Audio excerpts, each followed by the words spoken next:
Well, did you miss me? The last time I was here, we left here and I said, that was fun. We're going to come back here to that. Who would think that immediately after that, the whole world would stop revolving? And I threw calendars away and we painted bedrooms and did all of that stuff, as we were all being banished from society. But we're back. And isn't that wonderful? The last few minutes, I've received such a blessing. I've seen at least 6 people I haven't seen in many, many years that reminded me of other days at other times. They were good days too. And it's been just wonderful. And I learned something a while ago. I learned I need to get a new resume because that one is probably at least 8 years old. It's almost 45 years now at San Angelo. And a bunch of the other stuff on it was wrong. We have a lot more grandchildren and even a great-grandchild now. So maybe that's the reason. I've wondered, why aren't you great? Why don't everybody know you? Why don't they know you? Maybe I ought to pay attention to my resume. I have clawed my way up to, you might not know it, but there's a pecking order among preachers. I remember when I finally got out of the circle where you preached at meetings at places that did not have indoor plumbing. I was very proud. The first church that had toilets that flushed and a baptistry with water in it, I said, oh, I've made it. But I didn't know there are many other rungs to go. Right now, I've sort of stalled out. I'm the number one preacher on the circuit that preaches for churches with gravel parking lots. And I hate to tell you, I'm a little bit covetous of those guys that, did you know there's even one better than paved parking lots? Some churches actually have curbs around their parking. Oh, yeah. So maybe this will help, Mark.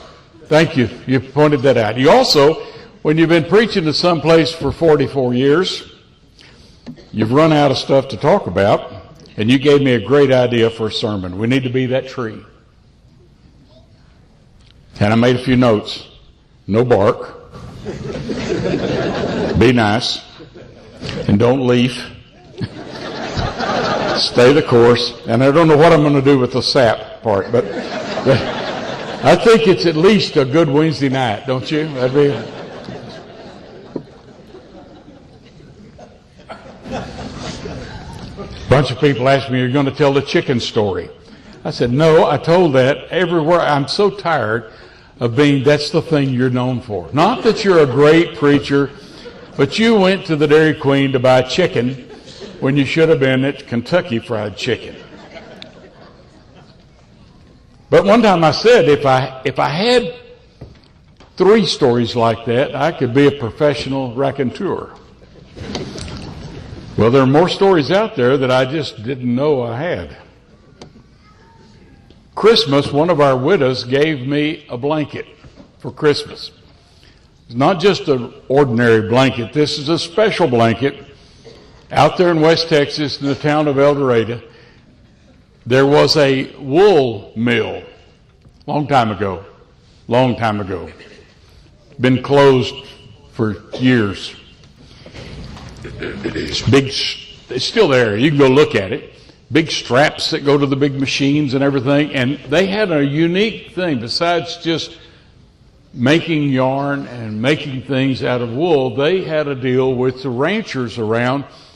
When you got your sheep and your mohair goats sheared, you could take your wool to that mill and they would trade you your raw wool for blankets or whatever else they were making.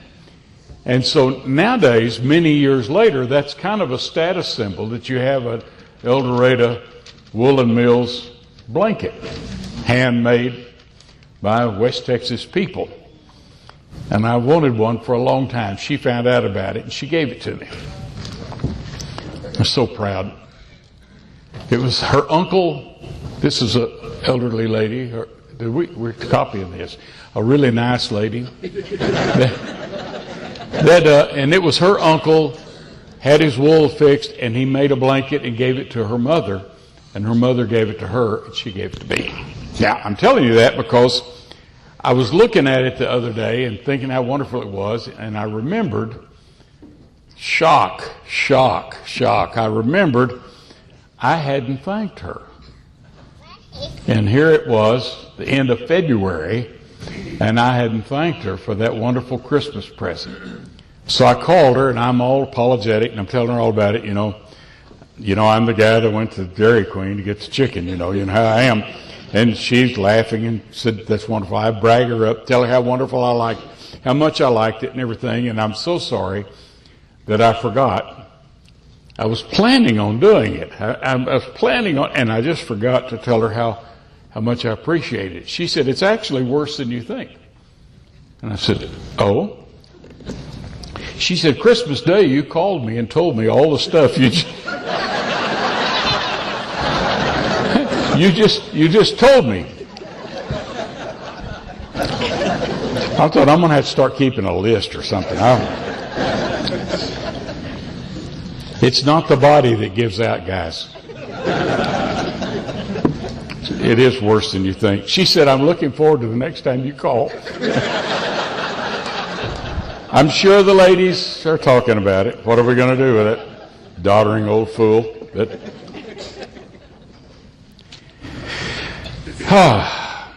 What we should have done last time, we didn't know, but we know now.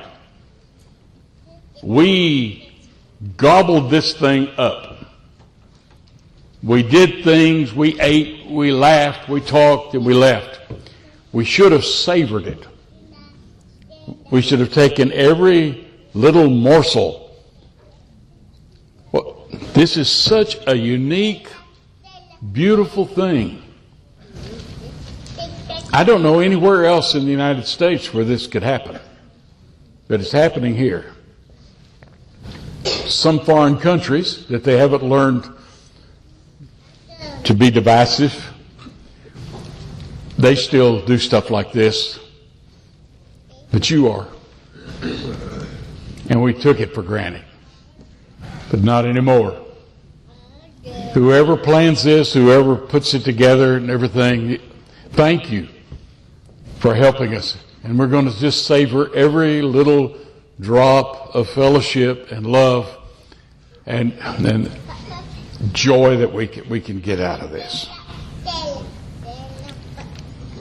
I only have 6 jokes, and I've already told you, so. In Psalms 8, verse 2, it says, "How magnificent is thy name. His glory is above the heavens, and by the mouths of babes and infants they glorify God."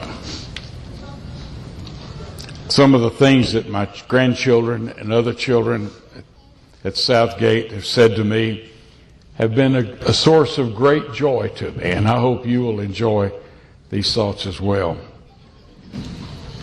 I was cooking a brisket one time in the backyard in a pit there, and I cut that. If you've ever cooked a brisket, you know there's a big chunk of fat on them that's, I don't know who would eat it, but I cut it off, and I gave it to my grandson, who was 5, I guess, and I said, "Give this to the turtles. You need to know this too.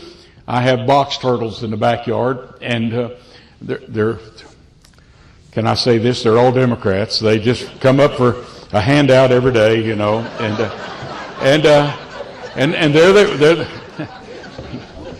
I shouldn't have said that. I'm gonna mark that off. I just wrote bad idea. But box turtles, they don't just eat vegetables, they eat meat too, you know. And so I said, "Give this to the turtles." And he said, "They'll eat this?" And I said, "Yeah." Well, he puts it on the ground in front of a flower bed, and after a while, there's 5 or 6 turtles lined up at that piece of fat like cows at a feedlot, and they're just eating that fat. Yeah. And he's sitting on his heels, like people whose joints still work can do, And he's squatted down there and he's watching them and he's thinking. And he looks up at me and says, "Pa," they call me Pa. "Pa, I don't want to scare you, but if you have a heart attack, try to get in the house."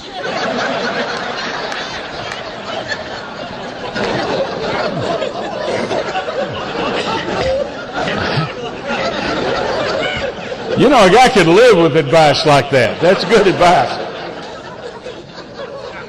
My granddaughter Ashley was concerned about me one day. I was building me a smoker, and this thing was going to have a burner in the bottom, and then I could put a container with wood in it, and then on the shelves above, I could smoke the stuff.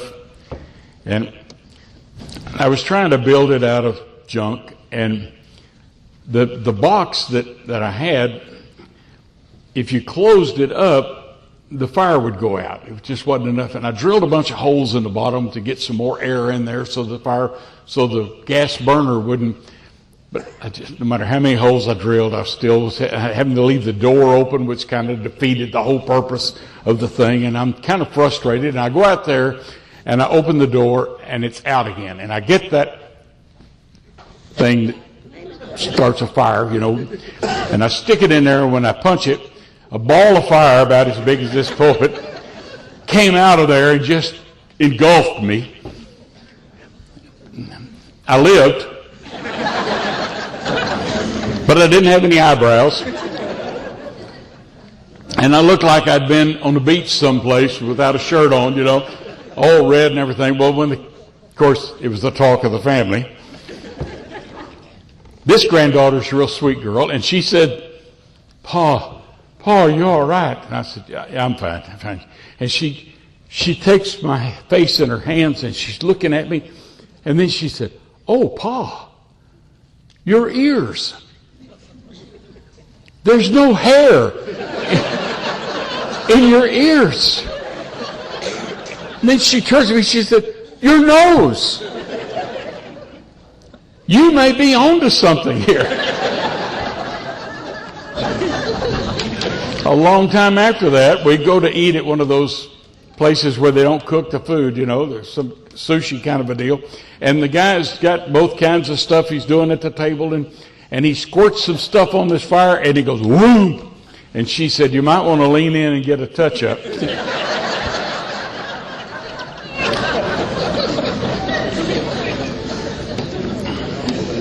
Not only do children teach us a lot of things, you remember the lessons you learned when you were a child, don't you?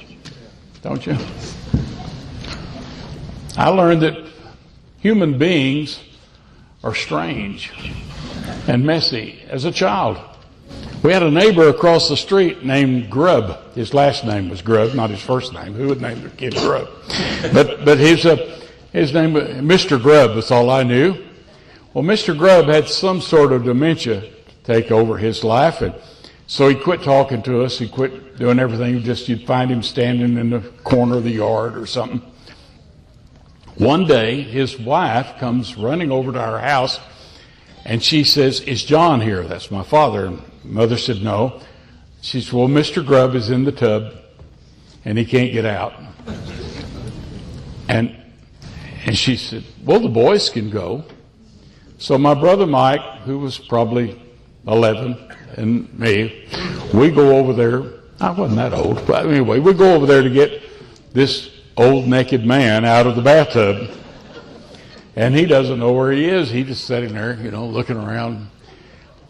And, it's kind of hard to know how to do that, especially if you're a boy. We didn't say one word to each other the whole time. We finally got the poor man out and got a towel around him and got him dried off and got him in bed. And we're walking back home, and my brother looks at me and says, "Whoa." We're way past middle age now, and I guarantee you if I saw him and I said, "Whoa," we'd both have to sit down and laugh. what's weird is that that's probably the tamest thing I've seen since I've started preaching. Once when I was a first grader, I rode the school bus. And I'm going to tell you more about me than you ought to know. The bus turned around at our house. You know, we were as far out there as they were going to go. And I'm on the bus, first grader. How many of you rode the bus? You know it's a jungle, don't you? You know, talk about a pecking order. If you're a 6-year-old kid, there is no place for you in that world. But there you are, shoved into that jungle on that bus. And I was terrified, clutched my little survival kit and everything. Well, we called it a swimming pool. It wasn't a swimming pool. You blew it up. It was 1 ring tall and had about that much water in it. And when the bus came in that afternoon with me on it, 2 of my brothers were in the pool, naked. And when the bus pulled up, they were so happy to see their big brother, they stand up and start yelling and waving. And everybody on the bus started saying, "Naked boys, naked boys, naked boys."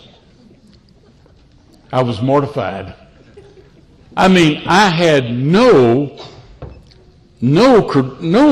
place there. I'm just hanging on by my fingernails, and they just took it away from me. And I run in the house, and Mother said, "What's the matter with you?" And I said, "Those boys," that's what I called them, the boys. I had a name, they were the boys. I said, "The boys are naked." And my mother said, "Naked or not, they're your brothers." Do you realize the theological significance of that? Through our life, those 2 guys have seemed to make it their goal to embarrass me or to hurt me or to take from me. But naked or not, they are my brothers. The church is a lot like that. Your brothers and sisters have it within their power to make your life difficult, at least your social life. They can embarrass you. They can infuriate you. But write this down. Naked or not, they are your brothers. And if you can remember that, you can get through an awful lot of stuff. Well, I learned some things for my grandchildren. There's 3 here I want you to know. Oh, one more. This didn't happen to me, but it's a great one, so I said, write it down. You're going to need it. You're on thin ice for this bunch. They're tough. A little girl who's a granddaughter of one of our fellows there at church, she's helping her grandmother make cookies, and she wanted to eat one of them. Her name's Becca. She's grown. I think she's married now, but when this happened, she was a little girl. And her grandmother says, "You can't eat the cookies until after supper." She said, "But I want one." I want one. She said, you can't. If you eat a cookie, you'll get a spanking. You know that. And she said, "I don't want to eat it. I just want to hold it." You ever said that to God? I just want to hold it. And so she let her hold it, and she said, "You know you can't eat that cookie." She said, "I don't want to eat it. I just want the smell of it." Believe it or not, the next thing she said was, "I just want to hold it and smell of it and lick it." Becca got a whipping before that was over with. Lesson number 1, we learn about love, of course, from God. But the Bible says perfect love casts out fear. A lady at church had died, and everybody knew her and everybody loved her. And our little granddaughter Jessica, who's a grown woman now, was a little girl, and she was talking to someone in the family about it. And she said, named the old lady, and she said, "Is she in heaven now?" I said, "Yes." "With Jesus?" "Yes." "That's good, isn't it?" "Yes, that's good." "But we're going to miss her, aren't we?" "Yes, we're going to miss her." "But she's in heaven, right?" "She's in heaven, right." "And you get to go to heaven when you die?" "Yes, that's right." And then she said, wonder of wonders, I don't mind thinking about dying. I just want to, on the day that I die, for it to be the same day that my mother dies, so she can hold my hand and I won't be afraid. And there's a lot wrong theologically with this, but there's nothing wrong with this thought. If someone loves you and they hold your hand, you can go through almost anything and not be afraid.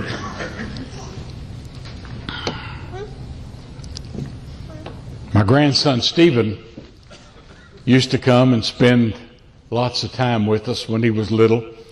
Patsy was the church secretary and Stephen camped under the desk, little boy. I have toys in my office. They're not for children. They're my toys. One of my toys was one of those ostrich-looking birds made out of glass that has some kind of liquid in it. And when you put it by a glass of water and you get his nose wet, he will start drinking that water.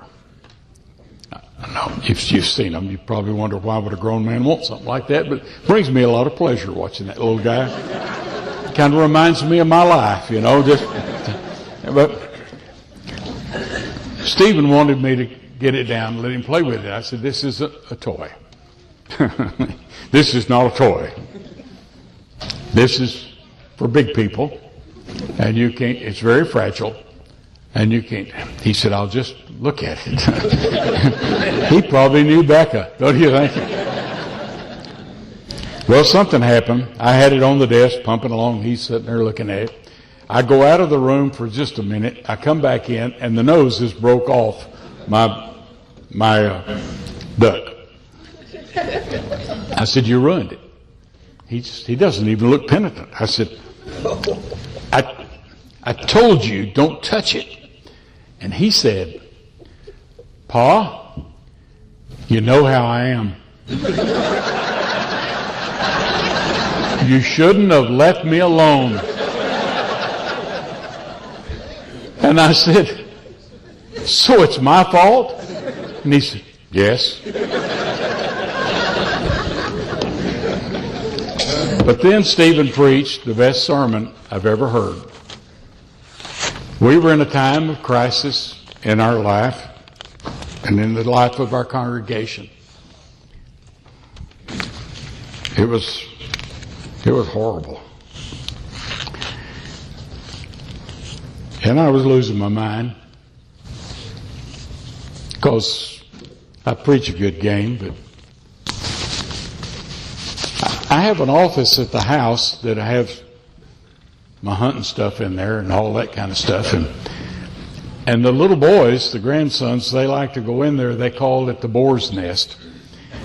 And they like to go in there and look at the bear skin and the pig's head and the alligator head and all of that.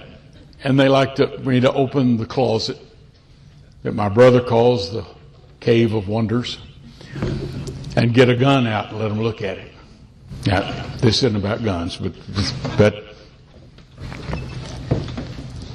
he was real interested in this, and I wasn't interested in anything. I was so involved in my mind. I was driving everybody crazy.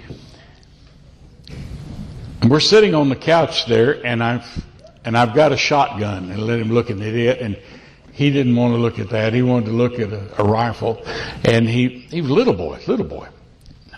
What, 4? 5 maybe? And he says, no, I won't. Couldn't have been 5. But anyway, he said, no, I want that one that has that thing you look through, and there's a cross in there like where Jesus died. And I said, what did you say? Because I didn't want to get up and get another gun. I was just so exhausted from my worries. And he said, you know, where you look in there and you see that cross like where Jesus died. You know, talking about the sight, the crosshairs. And I said, tell me about that cross. So he tells me the story. He does a good job telling about it. He told about how they beat him, how they were mean to him, and how they nailed him on that cross. And I start crying. And crying and crying. I'm really crying.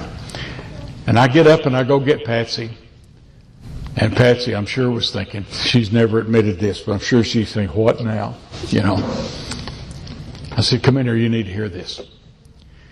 And I sat her down on the other side of this little boy. And I said, Stephen, tell your honey what you just told me. So he tells the story again. Only he's better now. You know, when you get a little feedback, it kind of makes you do better, you know. Well, when he's telling that story, and he's telling it big and wonderful, and now Patsy's crying. So there we are, sitting on both sides of this little boy, and he's telling us the gospel. And he looks at us with wonder, and he says, it's okay, you know. He's alive. Oh, I love it. And nothing can stop Jesus. You know, I knew that. I preached that. But out of the mouths of a babe, I'm reminded that whatever I think is too big to handle, he's already handled it. Whatever's too horrible to face, he's already faced it. Whatever is beyond my ability, my strength, my span of life, all of that, it's all taken care of.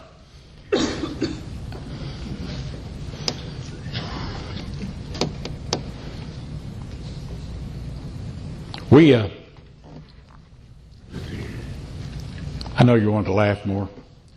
If I can think of a joke now, I'll tell it. But the truth is, what we need to hear is that nothing can stop Jesus. Nothing. We need to hear that. We need to remember that. We need to hold on to that. Like you would hold on to your mother's hand when you die so that you won't be afraid. Because yea, though we walk through the valley of the shadow of death, we fear no evil. Why? He's with us. That rod and staff shouldn't even frighten us. They're for the devil. And he'll take care of us. Who knows? None of us know what tomorrow's going to bring. Last time we were here, we would have had, if someone had told you 3 weeks from now, you won't even be able to go to church, you would say, you've lost your mind. Are we going to be invaded? Or some? This is impossible. We can't possibly know, but I know someone who does. And nothing can stop him. Nothing. Thank you.